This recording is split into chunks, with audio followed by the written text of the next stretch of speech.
Hey guys! No, that was bad. That was cringy. Okay, guys, so today we're going to read Ecclesiastes. I feel like I'm being led to read it, so we're going to do Ecclesiastes. I did, however, read it, like the first chapter, beforehand, and it's a little bit of a downer, okay? But it gets better as the chapters go on. First, we're going to pray, though.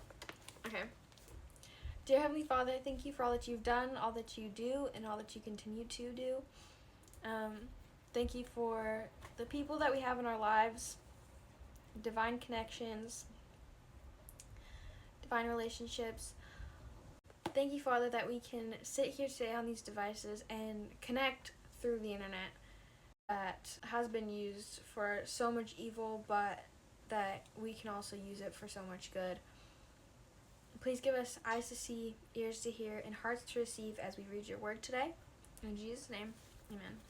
So, chapter 1 of Ecclesiastes. Everything is meaningless. The words of the teacher, son of Jacob, king in Jerusalem. Meaningless, meaningless, says the teacher. Utterly meaningless. Everything is meaningless. What do people gain from all their labor, at which they toil under the sun? Generations come and go, but the earth remains forever. The sun rises and the sun sets, and hurries back to where it rises. The wind blows to the south and turns to the north. Round and round it goes, ever returning on its course. All streams flow into the sea, yet the sea is never full. To the place the streams come from, there they again return. All things are wearisome, more than one can say. The eye never has enough seeing, nor the ear its fill of hearing. What has been will be again. What has been done will be done again. There is nothing new under the sun. Is there anything of which one can say, "Look, this is something new"? It was here already, long ago. It was here before our time. No one remembers the former generations, and even those yet to come will not be remembered by those who follow them. I, the teacher, was king over Israel and Jerusalem. I applied my mind to study and to explore by wisdom all that is done under the heavens. What a heavy burden God has laid on mankind. I have seen all the things that are done under the sun. All of them are meaningless, a chasing after the wind. What is crooked cannot be straightened. What is lacking cannot be counted.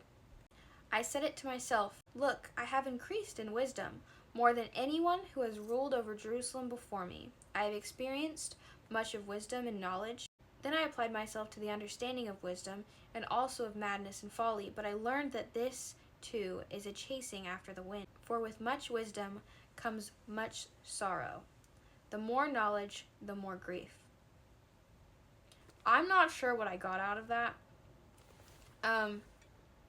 Other than, bro sounds really depressed. Or maybe he's not depressed and he's onto something. I don't know. The more knowledge, the more grief, however, I fully agree with. Because, especially nowadays, whenever you're learning about what's going on in the world, the more knowledge, the more grief. Jesus' return, however, brings a lot of hope, and that brings me peace. He brings me peace. Jesus brings me peace. Maybe he's going to come to that. Maybe he's going to point that out later on. I don't know. But as of right now, the first chapter, pretty depressing. Yeah, so this is the first episode of Ecclesiastes, the reading series. I think this is all series. I think the whole reading out of the Bible is one series. I don't think reading out a specific book is a series. I don't know. Let me know. Should it be called one series altogether? Or, like, the series of John? Or the series of Ecclesiastes? Like, I don't know. Comment down below. Let me know. Also, let me know your thoughts on Ecclesiastes, because